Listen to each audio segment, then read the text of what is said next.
team concept together and bring the best of the best. And I think that's what they've been able to accomplish. The sheer scale of their achievements is undeniable. It would be deeply regrettable if in the coming decade or two, with leadership passing on, the core message of dedication were lost. Amidst the pulsing beats of Ibiza, Alcaraz was undeniably at the heart of the revelry, laughing, dancing, completely detached from the demands of professional tennis. Warnings, subtle at first, went unheeded. Then, April 2026 arrived, marked by the sudden snap of his wrist during a forehand stroke on a Barcelona court. A physiotherapist rushed to his side mid-first set.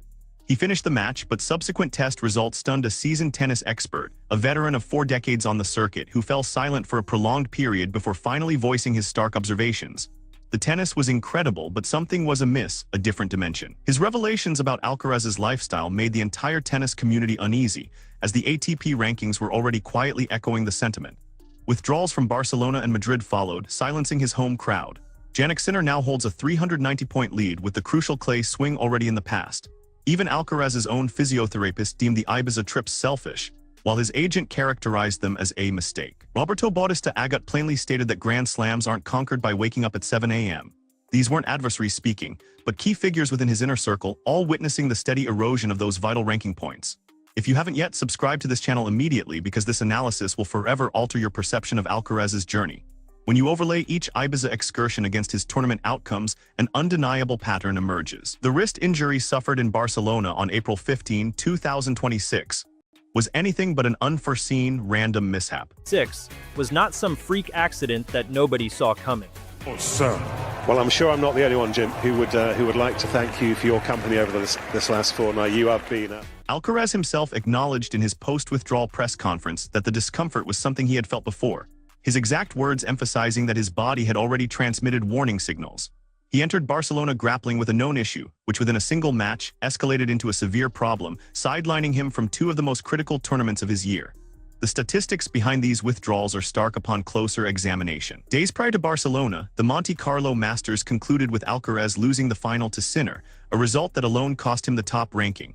He arrived in Barcelona with the imperative of winning the title. A semi-final or final wouldn't suffice, just to draw even with Sinner in the live standings. A first-round victory followed by a pre-match withdrawal yielded him virtually no points. The Madrid ATP Masters 1000, where he had been a back-to-back champion in 2022 and 2023, delivered 0 points for the second consecutive year. In 2025, he missed Madrid due to an adductor injury. In 2026, his wrist sealed its fate. For 2 years running, his devoted home crowd filled the Caja Magica only to watch another player dominate his tournament. The points disparity existing before Barcelona has now widened significantly, presenting a formidable challenge to overcome rapidly, especially as the clay swing represents the most points-dense period on the ATP calendar. Is the densest part of the ATP calendar for ranking points. Nearly a miracle, because he's been improving so much. He was like 300 in the world a couple of years ago. Last year he was 100, and now he's... Just a couple of seasons ago, he was ranked 100th, and look at him now. The ATP's clay swing compresses 5 major events, Monte Carlo, Barcelona, Madrid, Rome, and Roland Garros, into approximately 6 intense weeks. In 2026, Alcaraz has managed to secure significant points from only one of these 5 tournaments. This is the stark mathematical reality beneath the widespread chatter about lifestyle choices and late nights. The growing chasm isn't solely attributable to Sinner's superior play, it's critically about Alcaraz's physical absence from competition. And this is precisely where the tennis experts' insights become undeniably compelling. What are your initial thoughts on Carlos Alcaraz's recent setback? What are your thoughts, first of all, about the Carlos Alcaraz loss? We're all so shocked, aren't we, Greg, when one of these two big super... It's refreshing when one of these towering figures in men's tennis, who have collectively dominated the sport for the past 2 years, experiences a defeat. The journalist in question, having devoted over 4 decades to covering Grand Slams from Wimbledon in 1977 to his final appearance there in 2022, is far from a casual observer or opinion columnist. This individual was a constant presence courtside, spanning every significant era of men's tennis, from Borg and McEnroe through Sampras to the era of Federer, Nadal, and Djokovic. When someone with such unparalleled depth of experience draws a parallel between Alcaraz and Bjorn Borg, the entire tennis world should pause and take serious note. Many dismissed it, but they shouldn't have. Borg, a winner of 11 Grand Slam titles, was widely considered by his peers to be the most naturally gifted tennis player ever. He famously retired at 26, and his subsequent comeback attempts proved futile. In later years, Borg openly expressed regret, lamenting a lifestyle that his body and mind ultimately couldn't sustain alongside the rigors of elite competition. The journalist's assertion wasn't that Alcaraz's career is over. Rather, it was an urgent call for a discussion about balance, lifestyle, and physical longevity to commence now, at age 22, before any potential damage becomes irreversible. By the time such issues become evident to everyone, he argued, it is often too late for remediation. Alcaraz's Netflix documentary, My Way, released in April 2025, brought this simmering debate from private locker room discussions into the full public spotlight. The documentary presented Alcaraz with remarkable candor regarding his relationship with tennis, describing moments where he felt enslaved by the sport, admitting to anxiety, and expressing a profound fear of one day viewing tennis as an obligation rather than a passion. These were remarkably vulnerable revelations from a 21-year-old carrying the immense pressure of being the world's top player, and the public generally responded with empathy and admiration for his honesty. However, the documentary also highlighted another aspect: Ibiza. It showcased his group of friends, late-night revelry, dancing, and a complete detachment from his professional responsibilities. Crucially, it captured the reactions of those tasked with preserving his health and competitiveness.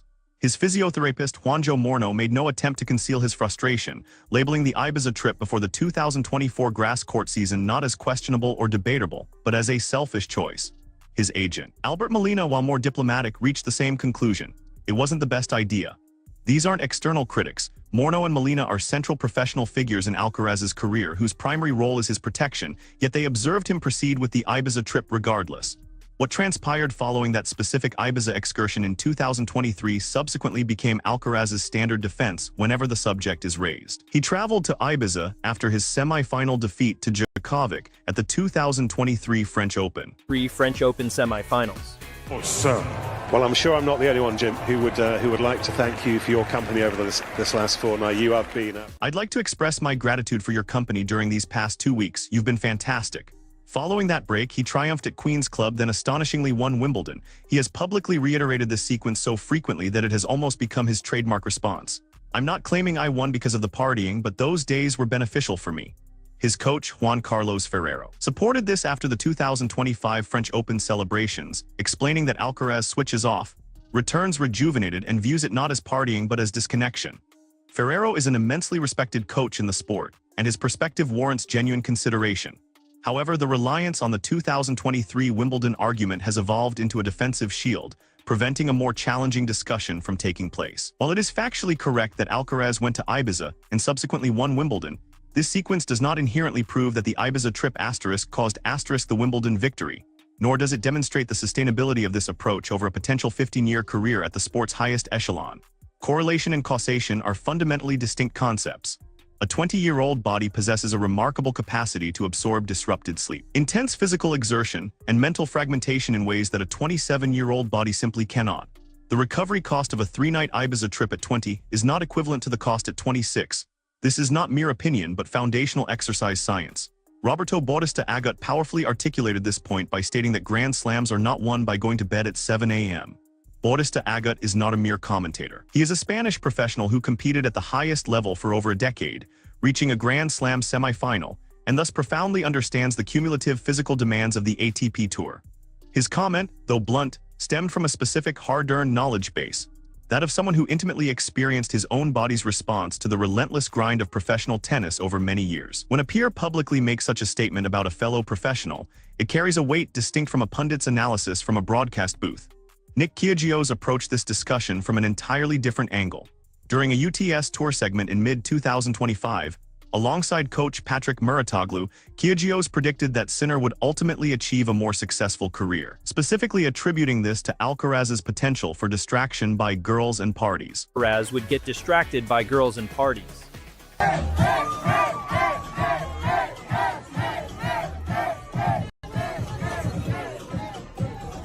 Kyrgios later conceded on TalkSport that his remarks might have been hyperbolic.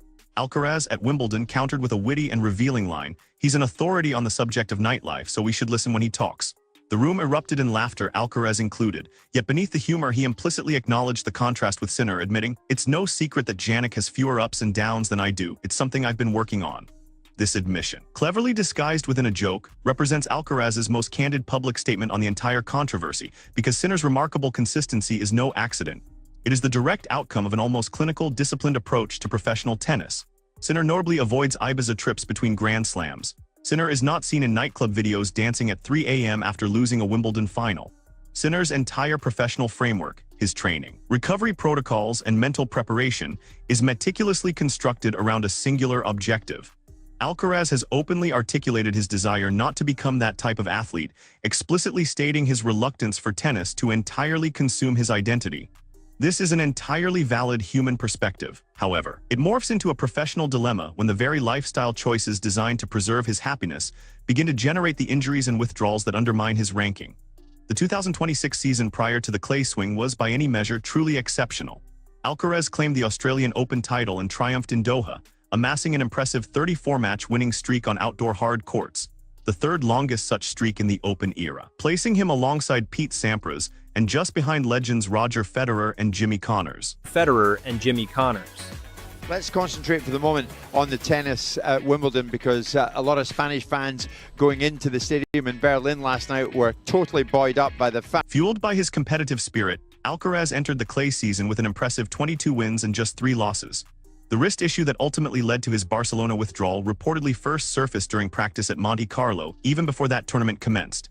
He managed to play through the entire Monte Carlo draw, reaching the final where he lost to Sinner, and then attempted to carry the injury into Barcelona. The problem wasn't a sudden occurrence in April. It had been developing for weeks. The crucial question that remains largely unasked is the role of physical fatigue, stemming from an off-season and preseason marked by late nights and disrupted recovery, in the body's capacity to manage stress injuries over prolonged periods. Sports medicine is unequivocally clear on this. Sleep is the single most vital recovery tool available to any professional athlete. During deep sleep, the body actively secretes growth hormone, repairs microscopic muscle tears, consolidates motor learning, and recalibrates hormonal systems that regulate inflammation. Consistently disrupting this essential process, even occasionally or for a mere 3 nights in Ibiza, creates a cumulative deficit that doesn't immediately manifest as a dramatic injury. Instead, it surfaces months later when a wrist that might have otherwise healed from a minor strain instead escalates into a condition requiring a press conference and 2 tournament withdrawals. Alcaraz is currently 22 years old. His body has been enduring the rigorous demands of professional tennis since he turned pro at 15 in 2018. He contested his first Grand Slam at 17 and claimed his first major title at 19. The cumulative wear and tear on his physique are already considerable for his age, and the inherent physical requirements of his dynamic playing style further exacerbate the situation. Alcaraz employs an exceptionally demanding brand of tennis, characterized by heavy topspin, aggressive court positioning, full-stretch defensive retrievals, and explosive lateral movement. While his style is breathtaking to witness, it is metabolically costly to sustain. Every additional hour of fragmented sleep, every late night that constricts his recovery window, represents a withdrawal from a finite physical reserve. His physiotherapist, Moreno, understands this reality more acutely than anyone. His physio Moreno understands this better than anyone. Nearly a miracle, because he's been improving so much. He was like 300 in the world a couple of years ago. Last year he was 100, and now he's... Across the globe a couple of years ago, he was ranked 100th, and now he is. Moreno's selfish comment wasn't meant to be harsh. It was a professional diagnosis from an individual who spends more time meticulously monitoring Alcaraz's physical state than almost anyone else alive. When Moreno observes Alcaraz boarding a flight to Ibiza just days before a critical grass court swing, he doesn't merely see a young man enjoying his youth. Instead, he systematically calculates the impending recovery debt, the disruption to sleep cycles, the heightened vulnerability of soft tissues, and the accumulated inflammatory load that will inevitably require management the moment Alcaraz returns to the practice court. The documentary offered a brief but potent glimpse into this underlying frustration. The withdrawals from Barcelona and Madrid in 2026 then put a tangible price tag on that frustration. The ramifications for his ranking extend beyond just the current year. The ATP ranking system operates on a continuous 12-month cycle, meaning points earned at an event remain on a player's record for exactly 1 year before expiring the moment that same event concludes in the subsequent season. Alcaraz clinched Monte Carlo, Rome, and Roland Garros in 2025, accumulating a significant 3,000 points from these 3 titles alone. These points are poised to drop from his total as each respective 2026 tournament concludes. To merely maintain his current ranking, he must reach at least the finals of Rome and Roland Garros. To potentially reclaim the world #1 spot from Sinner before Roland Garros, he requires results that his compromised wrist injury may prevent him from achieving at full capacity. This isn't theoretical. It represents the direct, quantifiable cost of entering the demanding clay swing with a physically compromised body. The tennis expert's core argument was never that Alcaraz lacks professionalism or acts recklessly. Rather, the argument was fundamentally structural. At just 22 years old with 6 Grand Slam titles, a playing style demanding extraordinary physical exertion, and an existing injury history encompassing wrist issues, adductor problems, and arm injuries across multiple seasons, the permissible margin for lifestyle-driven physical compromise is considerably narrower than Alcaraz or his team publicly acknowledge. The comparison to Borg isn't a prediction of Alcaraz's imminent retirement, but a stark reminder that Borg too seemed invincible at 22, and his subsequent decline was both swift and permanent. What truly complicates this entire discourse is that, when viewed purely as a body of work, Alcaraz's achievements remain phenomenal. He concluded 2025 as the world number 1 with 12,050 ranking points, marking the highest single-season total since Andy Murray in 2016. He secured 6 Grand Slam titles before his 23rd birthday, and his head-to-head record against Sinner entering 2026 stood impressively at 8 wins to 4 losses in his favor. By almost any historical metric, his chosen lifestyle approach has not, thus far, prevented him from winning. However, the experts' concern, a sentiment echoed by Morno, Molina, and Bautista Agut, focuses on the future trajectory, not merely the present snapshot. Exceptional results at 22 do not guarantee similar outcomes at 27 if the underlying physical foundation is being subtly eroded. Meanwhile, Sinner has meticulously built a formidable rival dominance, predicated entirely on unwavering consistency and relentless physical availability. He has consistently shown up, remained fit, successfully defended his accumulated points, collected titles, and allowed the ranking system to accurately reflect the simple yet profound act of consistently being prepared to compete. The 390-point deficit following Barcelona and Madrid is not a judgment on Alcaraz's talent. His talent is beyond any serious dispute. Instead, this gap serves as a verdict on his availability, and availability is intrinsically linked to physical condition, which in turn is directly connected to the choices made between competitive tournaments. I believe, while it's tempting to jump to dramatic conclusions, Alcaraz informed reporters in 2025 that his most significant improvements had been made off-court, citing the management of his life outside tennis as his primary area of professional growth. He articulated the belief that when things go well off the court, they go well on the court too.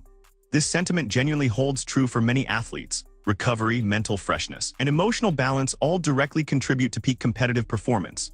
The crucial question, however, is whether the specific version of off-court wellness that encompasses Ibiza nights and nightclub appearances until sunrise is actually delivering the recovery benefits Alcaraz believes it is. Or, alternatively, if it represents a young man's rationalization for cost his body is silently accruing, one that only becomes undeniably apparent when injury scans reveal more severe damage than anticipated. The 2026 clay swing has now provided the tennis world with a concrete answer to that very question. It is no longer a theory or a mere prediction, but a tangible result. Barcelona 1 match withdrawal ranking points lost. Madrid 0 matches withdrawal ranking points lost. Roland Garros looms on the horizon, bringing with it a hefty 3,000 points of defending obligations and a risk that his own team has described as more serious than anticipated. The expert who ultimately exposed this critical connection didn't need to embellish the truth. The facts themselves powerfully made the argument. Carlos Alcaraz is far from finished.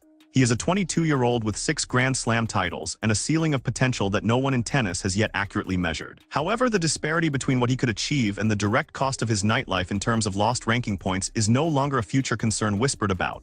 It is a current reality, prominently displayed in the ATP rankings, updated every Monday and visible to anyone willing to confront it honestly. If you've read this far, you already know this channel doesn't pursue superficial takes. We delve into the details that truly matter.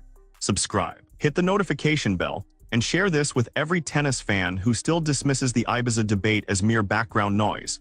Because the 2026 clay season has just unequivocally proven it is anything but.